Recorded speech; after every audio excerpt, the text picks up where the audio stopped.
The most common tool that you'll use while building your Moodle course is the built-in HTML editor, which stands for Hypertext Markup Language. This is the language that most every single web page on the internet is created in. And Moodle has a built-in, what you see is what you get, editor. You can access this editor through a variety of different ways. In this case, simply make sure you have editing turned on, and then click on the drop-down menu for Add a Resource from any block, and go down and select the link for label. This will open up a simple page and show us our HTML editor. Now, the HTML editor that's built into Moodle is from a project called TinyMCE. This is a greatly improved editor over previous versions. And some of the nice things that you'll notice is when you click on the drop-down menu to set your font, you'll notice that the fonts are all displayed in the font face that they will appear in. You can also set the font size, the paragraph heading, there's an undo and redo button, a find function, a find and replace function, a tool to allow you to enter a full screen editing mode. On the next row, you'll see some common formatting tools such as bold, italics, underline, strike through, subscript, and superscript. You can align your text either left, center, or right justified. The next set of tools work with HTML that you're bringing in from other locations. The first one, Clean Up Messy Code, allows you to paste code into your editor and then hit this tool in order to clean up any poorly formatted code.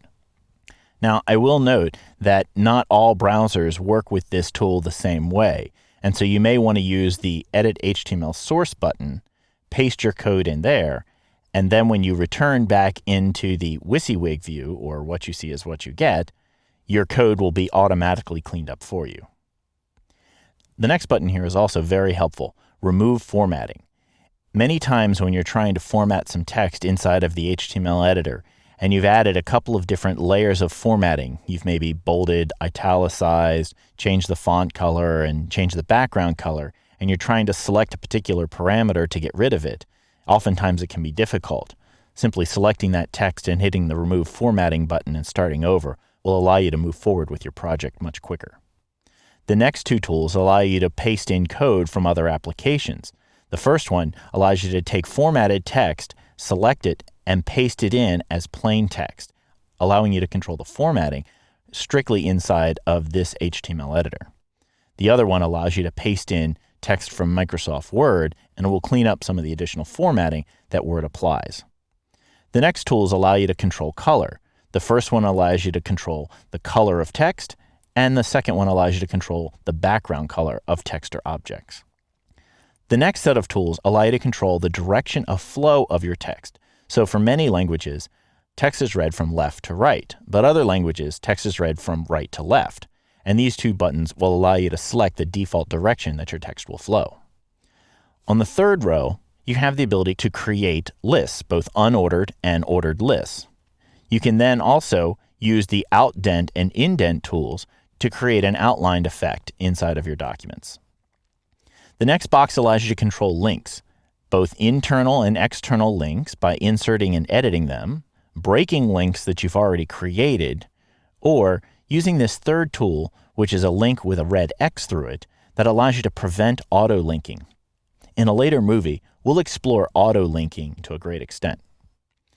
The next set of tools allows you to control a variety of different media types to add interest to your documents.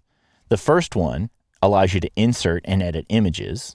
Then you can insert or edit emoticons. You can insert and work with media such as audio and video. This tool allows you to create equations. Sometimes you need to add some non-breaking spaces between characters, and this tool will allow you to insert those special characters.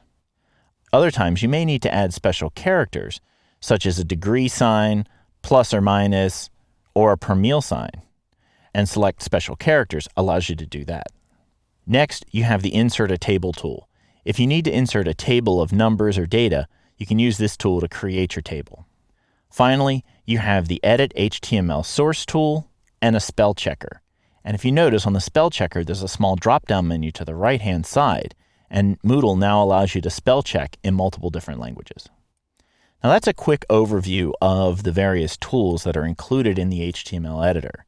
Over the course of the next several movies, we'll put a lot of these tools into practice and format some content for our site.